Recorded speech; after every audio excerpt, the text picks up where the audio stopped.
Aloha! Yeah, popular subject, dragon fruit. I have new dragon fruits. Yeah, some of my viewers, good friends over there in California, had set me up with a few new types. I have S8 growing right here behind me, that one over there. And it's doing really well. As you can see, it's taking over the world. I also have Connie Meyer is on that post. Um, those came from two different people in California. Thank you very much. Over here behind me, we have a Frankie's Red, and then we also have the Solenocerius megalanthus, or the yellow dragon fruit, that has recently been introduced into the country from Ecuador. A larger fruit with more sugar than the old seedling variety I had been growing, and so it's a clone, supposedly, of that variety. That's again from another gentleman in California who sent me the Connie Myers. It's doing really well over here. It took me a while to get him down in the field, so plants got pretty big sitting in the nursery, but they're doing all right. The orange colored dragon fruit that I'd had around here for years, it has finally taken off and started to bloom well. It turns out that the viewers who had said, well, that's Frankie's Red, they were right. It was a seedling of Frankie's Red, is what this orange dragon fruit actually is. I also have some clones of Frankie's Red that have been put in here. But you can see back here that the orange dragon fruit, the seedling Frankie's Red, is doing a pretty good bloom. It's not over the top, but there's flowers on it.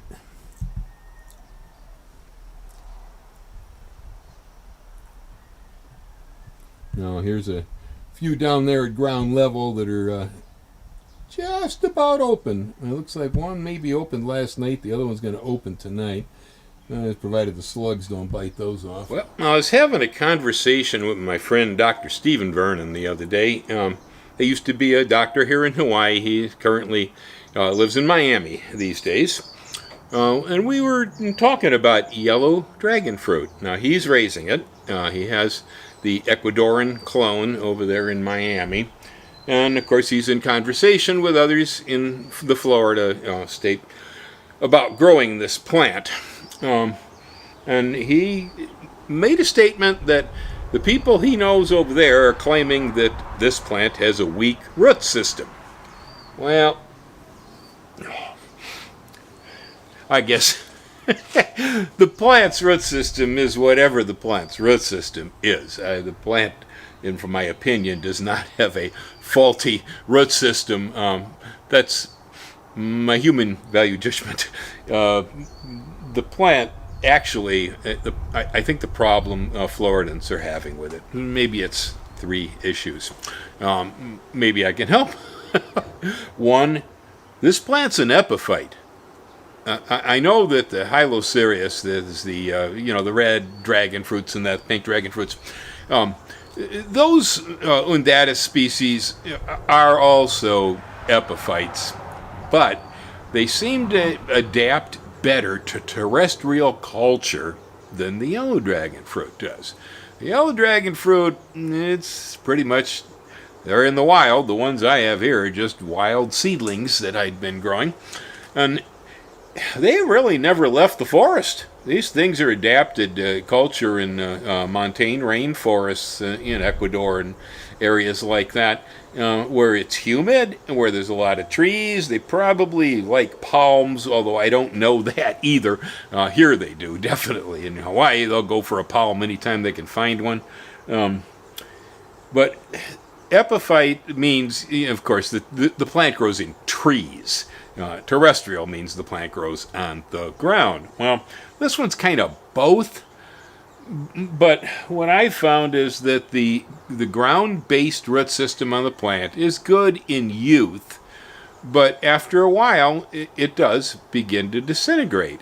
It's not the plant's main feature. The plant is supposed to scramble trees, get up there in the niches of the trees, and then gradually just leave the ground on the order of a vanilla orchid. Very similar situation. And so that's the reason that I grow this plant on a post surrounded by coconut fiber. By having coconut fiber on the posts, it allows the cactus to root into the post just like it was a tree trunk. And I can then feed the coconut fiber with liquid fertilizers, and as the ground root system slowly deteriorates over time, I begin feeding in the air, and so this whole problem there with it having a weak root system, frankly, it's that they trying to make the plant do something that it really didn't want to do. Another issue with it, too, of course, is I've discovered here in Hawaii that this plant seems to thrive as we go up the island. Mine here, which the seedlings came from Greg Adams, who was down there in Kapoho. That's where I got my original seed. Well, Greg had it on the farm, a few of them, but they struggled down there. That's low elevation. Maybe he's 50 or 100 feet above the sea. That's all. And so down there it was hot, and the plant definitely struggled. After I brought it up here, we're 1,600 feet up the mountain. It's a lot cooler.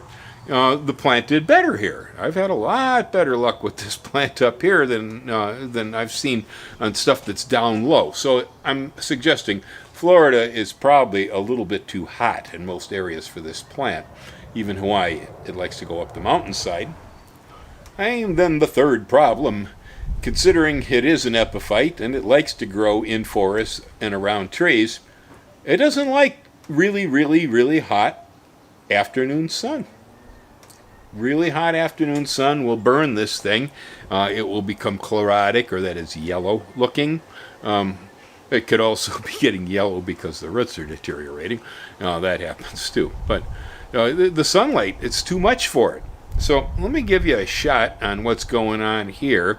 But first, let's take a look at a dragon fruit that I planted several years back on the stump of a dead koa tree.